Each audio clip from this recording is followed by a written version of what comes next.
Franchement les amis, là on est sur un dossier qui commence à sentir très fort le parcours historique. Parce que ce que fait Cyprien dans les 12 coups de midi, ce n'est plus juste un joli petit run sympa du midi. Non. On est sur une vraie prise de pouvoir, une installation durable dans le fauteuil rouge, façon patron qui gère sa boîte point depuis le 19 septembre 2025, le jeune homme de 22 ans, originaire de Fontenay-sous-Bois, a débarqué sur TF1 presque sur la pointe des pieds. Et il a mis tout le monde d'accord.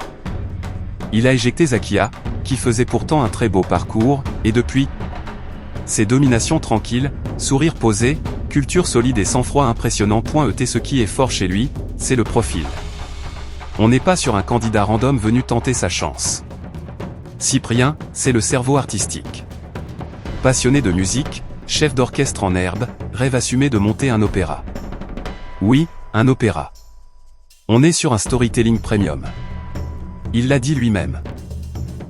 Il vient d'une famille d'artistes, parents dans le théâtre, sœurs dans la danse, bref, enfant de la balle, ADN spectacle activé. Jean-Luc Reichmann, fidèle à lui-même, a évidemment tenté la petite incursion dans la vie privée.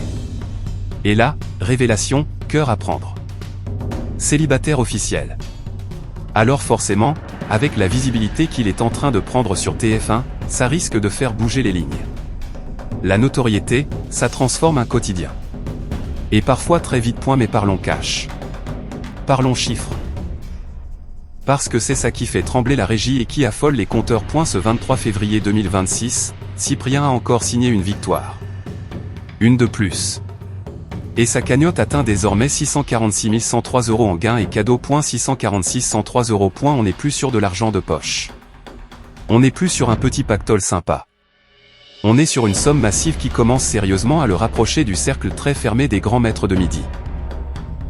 Alors oui, Émilien reste le monument absolu, le GOAT des jeux télé en France. Son parcours était presque irréel.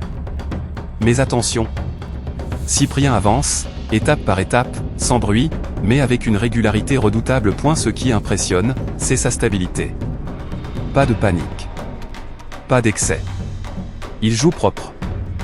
Il joue stratégique. Il gère la pression du direct comme un pro.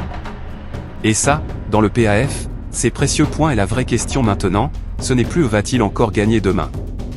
La vraie question, c'est, jusqu'où peut-il aller? Parce qu'à ce rythme-là, la barre des 700 000 € commence doucement à apparaître dans le rétro. Et là, on change encore de dimension. Affaire à suivre.